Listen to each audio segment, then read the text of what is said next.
நான் இந்த பூஜையில நிச்சயமா உட்கார மாட்டேன். நீ உட்கார்ந்து இந்த பூஜையை பண்ண மாட்டேன்னு சொன்னா வேற யாரும் உட்கார்ந்து பண்ணுவாங்க? இந்த பூஜையில மகா பண்டிதரும் மகா பண்டிதனையும் தான் உட்கார்ந்து பண்ணணும். நான் இந்த பூஜைக்காக கணிகாவோட உரிமையை யாருக்கு விட்டு கொடுக்க மாட்டேன்.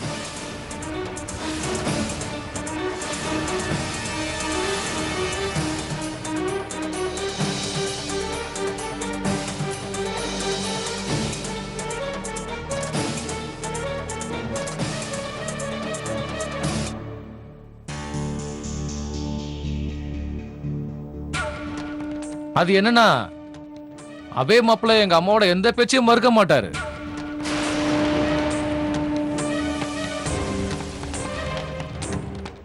அது அம்மா ஒரு வாட்டி பூஜையில உட்கார வேணான்னு மறுப்பு தெரிவிச்சாங்கன்னா மறுபடியும் அவர் பூஜையில உட்காரவே மாட்டாரு.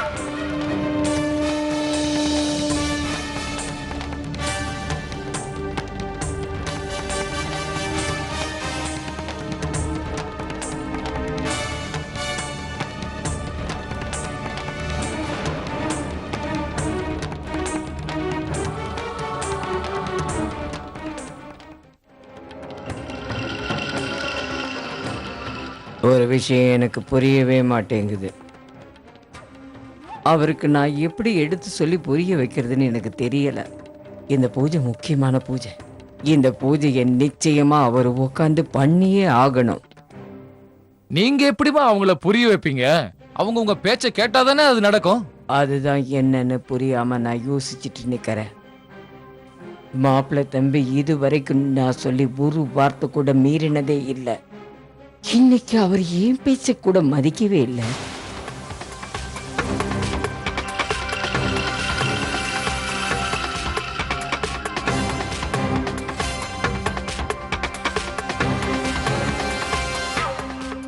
பண்ண மாட்டேங்கிற முடிவை தானா எடுக்கிறாரு.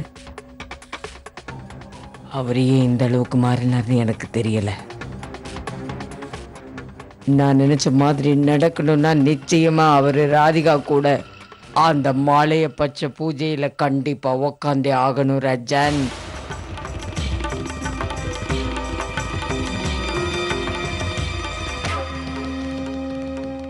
என்ன ரொம்ப சந்தோஷமா வரீங்க கன்னிகாராணி? மாப்பிள்ளை தம்பி பூஜைக்கு போக மாட்டேன்னு சொன்ன உடனே எங்கேருந்தோ உனக்குள்ள சந்தோஷம் வந்து கூடி கொண்டுடுச்சு இல்ல? எனக்கு இது சந்தோஷப்படுற விஷயமா? என் புருஷன் ராதிகா விட்டு தள்ளி இருக்கணும்னு நினைக்கிறாரு. ஏ குட்டிமா, முதல்ல நீ உன்னோட இந்த நாடகத்தை நிறுத்து. எனக்கு மட்டும் இல்ல, இவங்க எல்லாருக்குமே தெரியும் அவன் அவையும் கிடையாது, உன் புருஷனு கிடையாதுன்றது.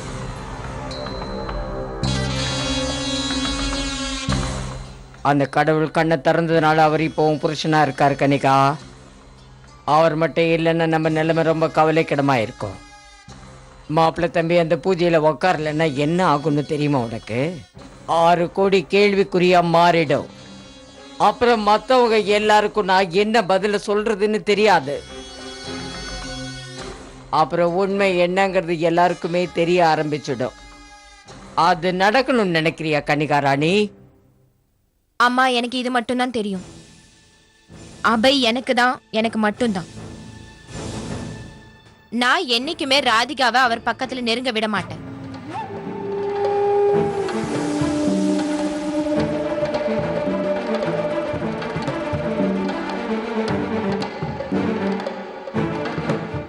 இந்த பொண்ணு என்னைக்கும் தானும் வாழ மாட்டா, அடுத்தவங்களையும் வாழ விட மாட்டா.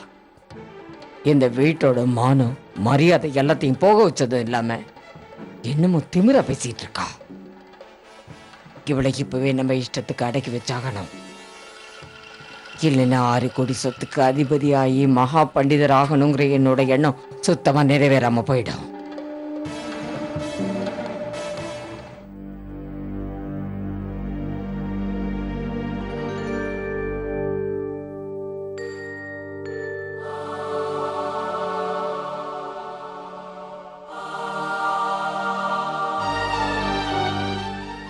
எங்க கிளம்புறீங்க? என்னோட மனைவியை பார்க்க. உங்க மனைவி கூட எப்பவும் இருக்கணும்னு நினைச்சிட்டு இருக்கும்போது இப்ப எதுக்காக நீங்க இங்க இருக்கீங்க?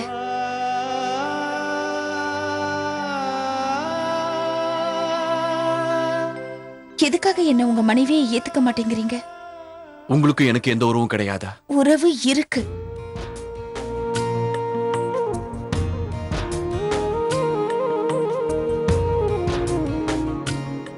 நம்ம உறவு அந்த அளவுக்கு பவித்திரமா இருக்கிறதுனால தான் நீங்க உங்களையே மீறி என்ன தேடி வரீங்க.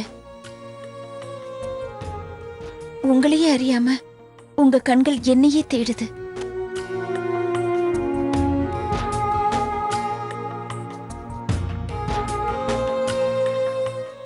என் கால்ல முள்ளு குத்துனப்ப நீங்க பதறி போய் அந்த முள்ளை எடுக்க முயற்சி பண்ணீங்க. ஊசி என் விரல குத்துனப்ப வலிய நான் உங்க கண்ணுல பார்த்தேன்.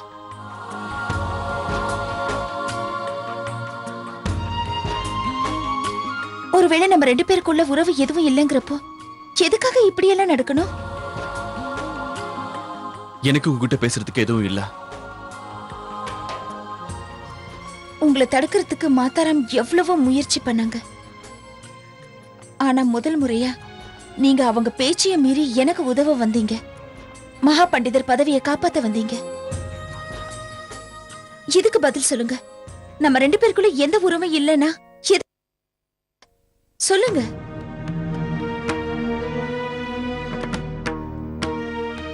இது வரைக்கும் நடந்ததுக்கு காரணம் என்னோட தவறுதான். நான் அந்த தவறு திரும்பவும் செய்ய விரும்பல. உங்களுக்கு எல்லாமே தெரியும். ஆனா திரும்ப திரும்ப அதை தப்புன்னு சொல்லி நீங்க தப்பிக்க பாக்குறீங்க. உங்களுக்கு எதுவுமே தெரியலனா அன்னைக்கு மட்டும் எப்படி சரியா உங்க அப்பாவோட படத்தை அடையாளம் காட்ட முடிஞ்சது? நீங்க ஒரு மகா பண்டிதர் இல்லனா அன்னைக்கு மட்டும் எப்படி உங்க வாயிலிருந்து அப்படி ஒரு மந்திரம் வந்தது? அந்த மந்திரத்தை ஒரு மகா பண்டிதரால மட்டும்தான் சொல்ல முடியும்.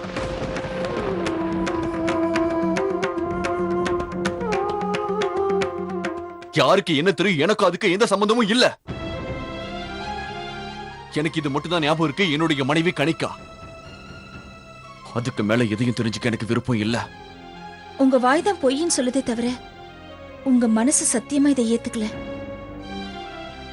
கணிகா தான் உங்க மனைவிங்கிறது உண்மைனா அப்புறம் எப்படி அன்னைக்கு ராத்திரி என் பக்கத்துல நெருங்கி வரத்துக்கு உங்க மனசு உங்களுக்கு அனுமதி கொடுத்துச்சு?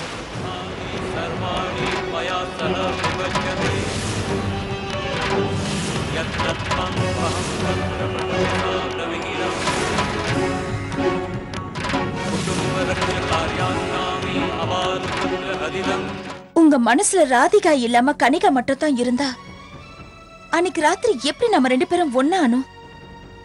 என்ன தொடர்றதுக்கு உங்க மனசு எப்படி உங்களுக்கு அனுமதி கொடுத்துச்சு? உங்க மனசுல கை வச்சு கேட்டு பாருங்க.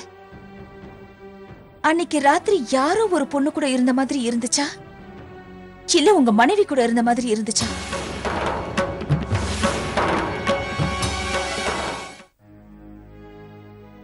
பதில் சொல்லுங்க. நம்ம உறவு பவித்திரமானதா இல்ல களங்கமானதா?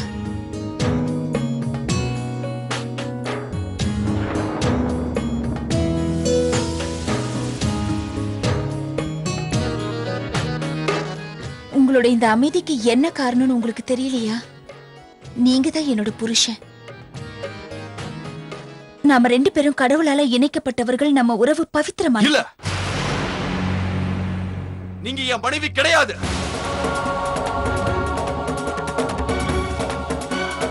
இது வரைக்கும் நடந்தது எல்லாமே தெரியாம நடந்தது மட்டும்தான். அது ஒரு துரோகம்.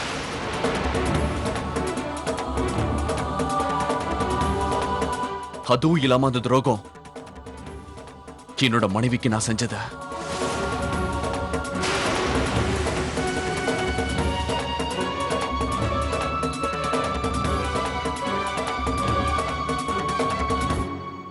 என் தலை மேல கை வச்சு சொல்லுங்க. அன்னைக்கு நீங்க என்ன தொடும்போது உங்களுக்கு எந்த உணர்வும் ஏற்படலையா? என்ன தொடும்போது உங்களுக்கு எந்த அந்யோன்யமும் ஏற்படலையா?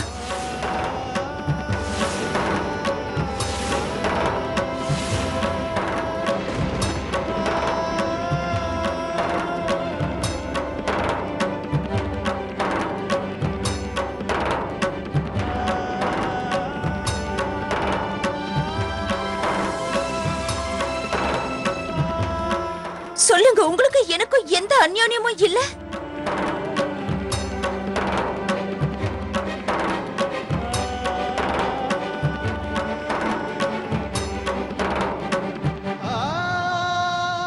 எனக்கு இது மட்டும் தான் புரிய மாட்டேங்குது.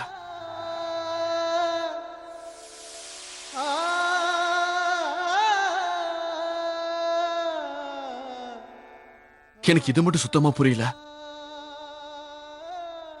நீங்க என் முன்னால வரும்போது எனக்குள்ள என்ன ஆகுதுன்னு எனக்கு புரியவே மாட்டேங்குது.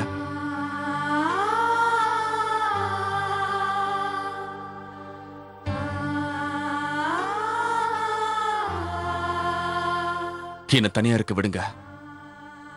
நீங்க இங்க இருந்து போயிடுங்க. நான் இங்க இருந்து போயிடுறேன்.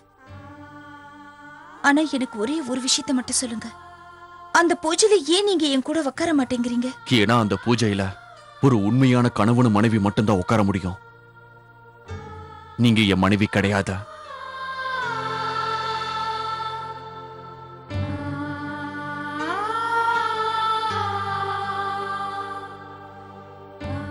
கனிகா தான் உங்க மனைவிங்கிறீங்க. அவங்களுக்கு எந்த துரோகமும் செய்ய மாட்டேங்கிறீங்க. ஆனா பாத்துக்கோங்க, அவங்களுக்கு துரோகம் பண்ண மாட்டேன்னு சொல்லிட்டு எனக்கு நீங்க துரோகம் பண்ணிட்டு இருக்கீங்க.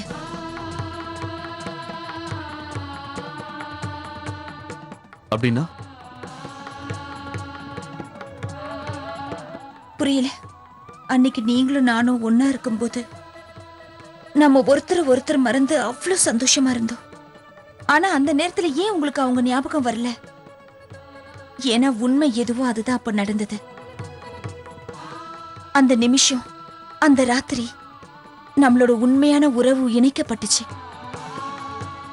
அந்த உறவு நாம இந்த உலகத்துல பிறக்கிறதுக்கு முன்னாடியே கடவுளால இணைக்கப்பட்டது.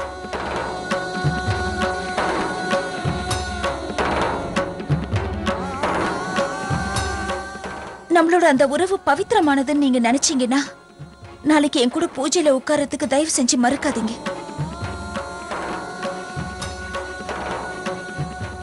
இங்க பாருங்க, எனக்காக இல்லைனாலும் நம்ம மேல நம்பிக்கை வச்சிருக்கிற நம்ம குடும்பத்துக்காக செய்யுங்க.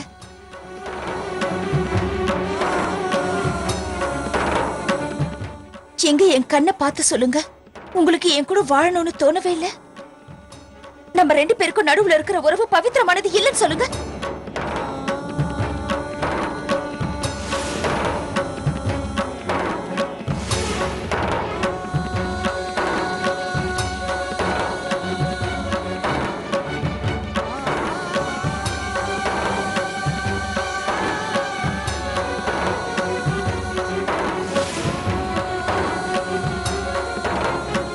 தயாரா இருக்கேன். कृष्णाय गोविन्दाय गोपीजनवल्लभाय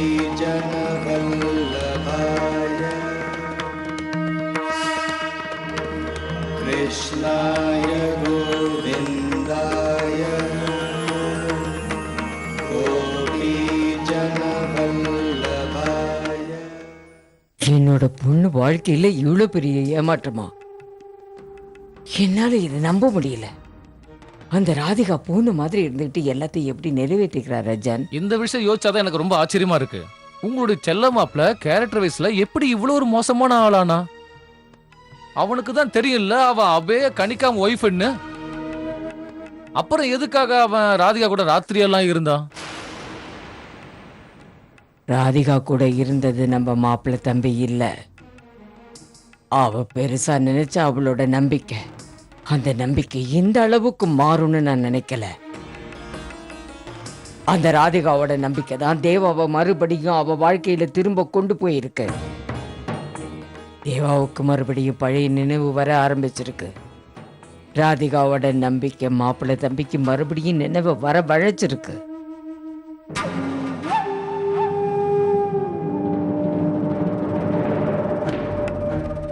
இப்போ இங்கே நடக்கிறதெல்லாம் பார்க்கும்போது எனக்கு நல்லா இல்லை. என் மூளையே குழம்பி போயிடும் போல இருக்கு. மாப்பிள்ளை தம்பி ராதிகாவோட நம்பிக்கையை நம்பி மனசு மாறுறதுக்குள்ள, நாம நினைச்ச எண்ணம் நடக்காம போறதுக்குள்ள மாப்பிள்ளை அவளை நம்பாம எப்படியாவது நாம தடுத்தாகணும். ஆனா அம்மா அதெல்லாம் எப்படி நீங்க செய்ய போறீங்க?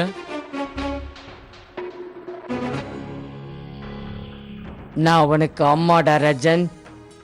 நான் இப்ப என்ன சொல்றேனோ அதை கொஞ்சம் கவனமா கேளு.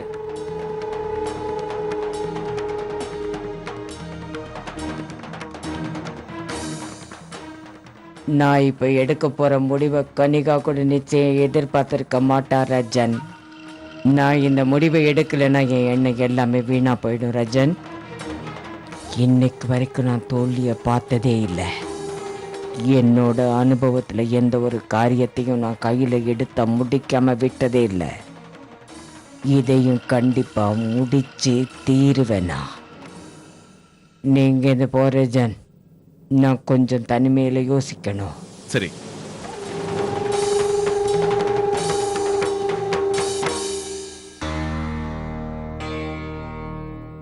தேவா இல்லாம எப்படி இந்த பூஜையை முடிக்க முடியும்?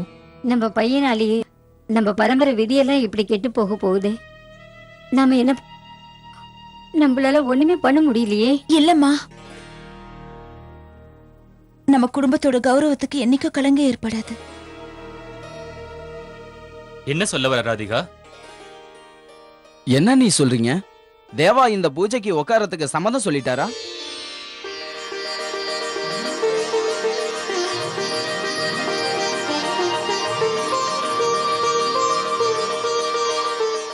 இதுதான் நம்ம சின்ன மருமக. இந்த தடவையும் அவ நம்மளோட குடும்ப கௌரவத்தை காப்பாத்திட்டா. சபாஷ் கண்ணு. நான் இல்லம்மா, அவர்தான் நம்ம குடும்ப கௌரவத்தை காப்பாத்திருக்காரு. தலைக்குனிவு ஏற்படாம பாத்துக்கிறேங்கிறாரு. பாட்டிமா, நம்ம குடும்ப கௌரவத்துக்கு எடுக்கிற மாதிரி கண்டிப்பா அவர் எந்த வேலையும் செய்ய மாட்டாரு பாட்டிமா. இப்போ எனக்கு ரொம்ப சந்தோஷமா இருக்குமா, சந்தோஷமா இருக்கு. வைஷாலி அம்மா, இப்பதான் எல்லாம் சரியாயிடுச்சுல. சீக்கிரமா போய் பூஜைக்கு எல்லாத்தையும் ஏற்பாடு பண்ண. இப்ப 5 வருஷத்துக்கு அப்புறம் ராதிகாவும் தேவாவும் ஒன்னா உட்காந்து பூஜை பண்ண போறாங்க. எந்த குறையும் இருக்க கூடாது, புரியுதா? போங்க போங்க, சீக்கிரமா போய் பூஜைக்கு எல்லாத்தையும் ஏற்பாடு பண்ணுங்க. வாங்க போங்க. போலாம். வாங்க. வாங்க வாங்க வாங்க. ம்.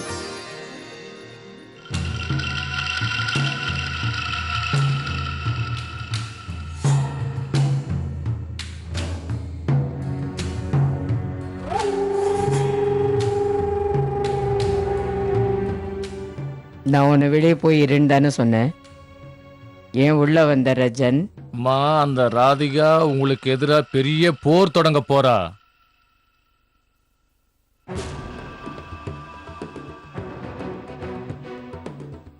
என்ன வளர ரஜன், நேரடியா விஷயத்துக்கு வா. நல்லா கேட்டுக்கங்கம்மா. வெளியில அந்த ராதிகா சொல்லிக்கிட்டு இருக்கா, அந்த அபய மாப்பிள்ளை பூஜையில உட்கார வைக்க சம்மதிக்க வச்சுட்டாலாம். அது மட்டும் இல்லாம அவங்க என்ன சொன்னா தெரியுமா? தேவா கார்த்தியாயினி தேவியோட பேச்சை கேட்கிறாரோ இல்லையோ, கண்டிப்பா என் பேச்சை கேட்காம இருக்க மாட்டான்னு சொல்றா.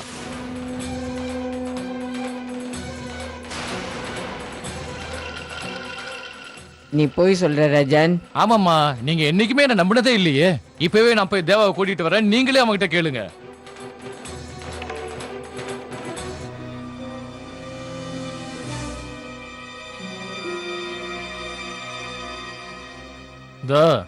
அவரே வந்துட்டாரு. உங்களுக்கு ஆயுசு 100 தான் மாப்ள. வாழ்க்கை முழுக்க என் ரத்தத்தை குடிச்சுக்கிட்டே இரு. என்ன விஷயம் மாப்பிள்ள தம்பி? மாதாராம்ஜி, நான் ரொம்ப யோசிச்சதுக்கு அப்புறம் இந்த முடிவுக்கு வந்திருக்கேன். நான் இந்த பூஜையில உட்காரலான்னு முடிவு பண்ணிருக்கேன்.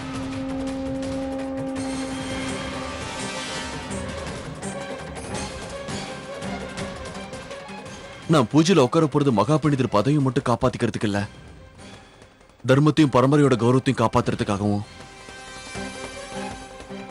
நீங்க ரொம்ப நல்ல முடிவுக்கு தான் வந்திருக்கீங்க மாப்பிள்ள தம்பி. உங்களோட இந்த முடிவால தர்மம் மட்டும் காப்பாற்றப்படலை, மகா பண்டிதர் பதவி மட்டும் காப்பாற்றப்படலை, நம்ம மானமும் காப்பாற்றப்பட்டிருக்கு.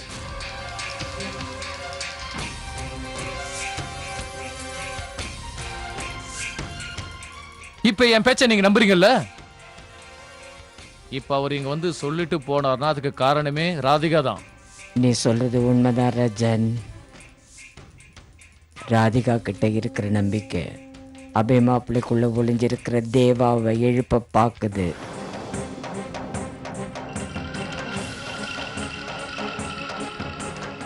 ஆனா நான் அபே மாப்பிள்ளைக்குள்ள இருக்கிற தேவாவை நிச்சயமா வெளியில வர விட மாட்டேன்.